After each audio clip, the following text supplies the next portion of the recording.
ಉಗ್ರರ ರಕ್ಷಣೆಗೆ ಪಾಕಿಸ್ತಾನ ಬಹಳ ಕಟುವಾಗಿ ನಿಂತಿದೆ ಅನ್ನೋದು ಗೊತ್ತಾಗ್ತಾ ಇದೆ. ಭಾರತ ಮೇಲಿನ ಮೇಲೆ ಹೊಡೆತ ಕೊಡ್ತಾ ಇದ್ರೂ ಕೂಡ ಬುದ್ಧಿ ಕಲಿತಂತ ರೀತಿಯಾಗಿ ಕಂಡು ಬರ್ತಾ ಇಲ್ಲ. ಭಾರತದ ದಾಳಿಗೆ ನೆಲಸಮ ಆಗಿರುವಂತ ಉಗ್ರರ ನೆಲೆಗಳನ್ನ ಪುನಃ ಕಟ್ಕೊಡೋದಕ್ಕೆ ಪಾಕಿಸ್ತಾನ ಸರ್ಕಾರವೇ ಮುಂದಾಗಿದೆ. ಇದಕ್ಕಿಂತಲೂ ಆಶ್ಚರ್ಯ ಅಂದ್ರೆ ನರರೂಪದ ರಾಕ್ಷಸ ಮಸೂದ್ ಅಜರ್ ಕುಟುಂಬಕ್ಕೆ ಕೋಟಿ ಕೋಟಿ ಪರಿಹಾರವನ್ನ ನೀಡಿದೆ.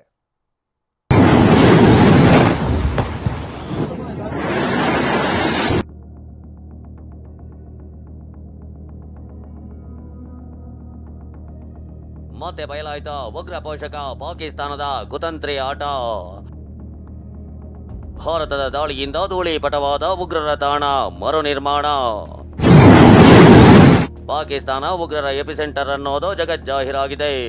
ಮೇ 7ರಂದು ಮಧ್ಯರಾತ್ರಿ ಭಾರತ ನಡೆಸಿದ್ದ ಭೀಕರ ದಾಳಿಗೆ ಪಾಕಿಸ್ತಾನದ ನೆಲದಲ್ಲಿದ್ದ ಉಗ್ರರ ಪ್ರಮುಖ ಕೇಂದ್ರ ಸೇರಿ 9 ಅಡಗು ತಾಣಗಳು ಧೂಳೀಪಟವಾಗಿದ್ದವು.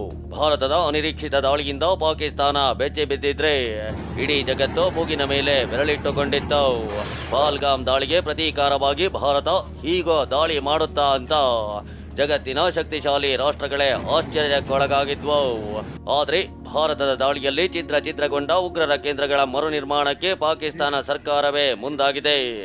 ಈ ಮೂಲಕ ತನ್ನ ಮಡಿಲಲ್ಲೇ ಇರೋ ವಿಷಸರ್ಪಗಳನ್ನ ಮತ್ತಷ್ಟು ಪೋಷಿಸಲು ಪಾಕಿಸ್ತಾನದ ಪ್ರಧಾನಿ ಶಹಬಾಜ್ ಶರೀಫ್ ಮೂರ್ಖತನದ ನಿರ್ಧಾರ ಮಾಡಿದ್ದಾರೆ.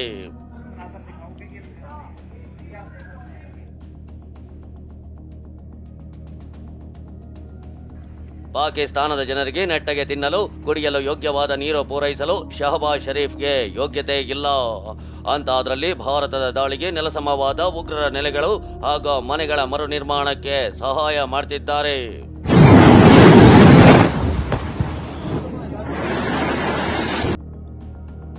ಭಾರತದ ದಾಳಿಯಲ್ಲಿ ಸತ್ತ ಉಗ್ರರ ಕುಟುಂಬಕ್ಕೆ 14 ಕೋಟಿ ಪರಿಹಾರ.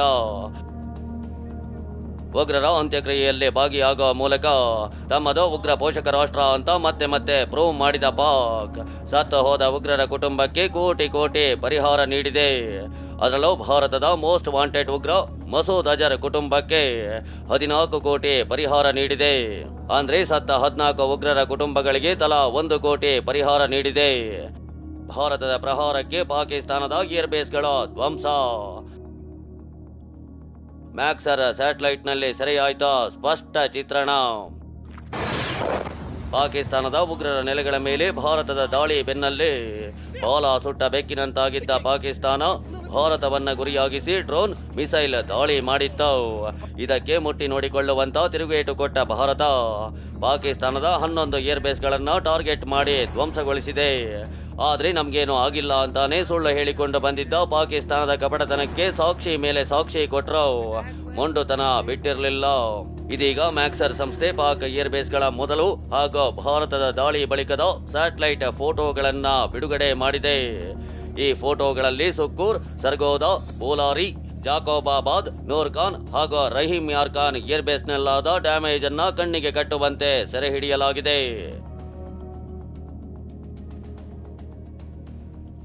ಪಹಲ್ಗಾಮ್ ಉಗ್ರ ದಾಳಿ ಬಳಿಕ ಇಂದು 3ನೇ ಬಾರಿಗೆ ಭದ್ರತೆ ಕುರಿತ ಸಂಪುಟ ಸಮಿತಿ ಸಭೆ ನಡೆಯಿತು. ಬೆಳಗ್ಗೆ 11 ಗಂಟೆಗೆ ಪ್ರಧಾನಿ ಮೋದಿ ನಿವಾಸದಲ್ಲಿ ನಡೆದ ಸಭೆಯಲ್ಲಿ ರಕ್ಷಣಾ ಸಚಿವ ರಾಜನಾಥ್ ಸಿಂಗ್, ಗೃಹ ಸಚಿವ ಅಮಿತ್ ಶಾ, ವಿತ್ತ ಸಚಿವೆ ನಿರ್ಮಲಾ ಸೀತಾರಾಮನ್, ರಾಷ್ಟ್ರೀಯ ಭದ್ರತಾ ಸಲಹೆಗಾರ ಅಜಿತ್ ದೋವಲ್ ಭಾಗಿಯಾಗಿದ್ರು. ಪಹಲ್ಗಾಮ್ ಉಗ್ರ ದಾಳಿ ಬಳಿಕ 3ನೇ ಸಿಸಿಎಸ್ ಮೀಟಿಂಗ್ ನಡೆಯಿತು. ಮೊದಲ ಮೀಟಿಂಗ್ ಏಪ್ರಿಲ್ 26ರಂದು ನಡೆದಿದ್ರೆ ಭದ್ರತೆ ಕುರಿತ ಸಂಪುಟ ಸಮಿತಿ 2ನೇ ಸಭೆ ಏಪ್ರಿಲ್ 30ರಂದು ನಡೆದಿತ್ತು. ಇಂದು ಪ್ರಧಾನಿ ಮೋದಿ ನೇತೃತ್ವದಲ್ಲಿ 3ನೇ ಸಿಸಿಎಸ್ ಮೀಟಿಂಗ್ ನಡೆದಿತ್ತು. ಸಭೆಯಲ್ಲಿ ಆಪರೇಷನ್ ಸಿಂಧೂರ್ ಗಡಿ ಭದ್ರತೆ ಚರ್ಚೆ ನಡೆಸಲಾಯಿತು. ಆಪರೇಷನ್ ಸಿಂಧೂರ್ ಬಳಿಕ ಮುಂದೇನೋ ಎಂಬ ಸಮಾಲೋಚನೆ ನಡೆಸಲಾಗಿತ್ತು. ಪಹಲ್ಗಾಮ್ ಉಗ್ರ ದಾಳಿಯ ತನಿಖೆಯ ಬಗ್ಗೆ ಮೋದಿ ಮಾಹಿತಿ ಪಡೆದರು. ಇನ್ನು ಪಾಕಿಸ್ತಾನದ ಜೊತೆಗಿನ ಕದನ ವಿರಾಮದ ಬಳಿಕ ಗಡಿ ಭದ್ರತೆ ಸ್ಥಿತಿಗತಿ ಬಗ್ಗೆಯೂ ಮೋದಿ ಮಾಹಿತಿ ಪಡೆದರು. ಈ ಎಲ್ಲ ಬೆಳವಣಿಗೆಗಳ ನಡುವೆಯೂ 3 ಸೇನೆಗಳ ಮುಖ್ಯಸ್ಥರು ಹಾಗೂ ಸಿಡಿಎಸ್ ರಾಷ್ಟ್ರಪತಿ ದ್ರೌಪದಿ ಮುರ್ಮು ಅವರನ್ನ ಭೇಟಿಯಾದರು. ರಾಷ್ಟ್ರಪತಿ ಭವನದಲ್ಲಿ ಭೇಟಿಯಾದ ಸಿಡಿಎಸ್ ಅನಿಲ್ ಚೌಹಾಣ್, ಭೂಸೇನಾ ಮುಖ್ಯಸ್ಥ ಲೆಫ್ಟಿನೆಂಟ್ ಜನರಲ್ ಉಪೇಂದ್ರ ದ್ವಿವೇದಿ, ವಾಯುಸೇನೆ ಮುಖ್ಯಸ್ಥ ಏರ್ ಮಾರ್ಷಲ್ ಅಮರ್ ಪ್ರೀತ್ ಸಿಂಗ್, ನೌಕಾಪಡೆ ಮುಖ್ಯಸ್ಥ ಅಡ್ಮಿರಲ್ ದಿನೇಶ್ ತ್ರಿಪಾಠಿ ಆಪರೇಷನ್ ಸಿಂಧೂರ್ ಬಗ್ಗೆ ಮಾಹಿತಿ ನೀಡಿದ್ರು. Bureau report, TV9.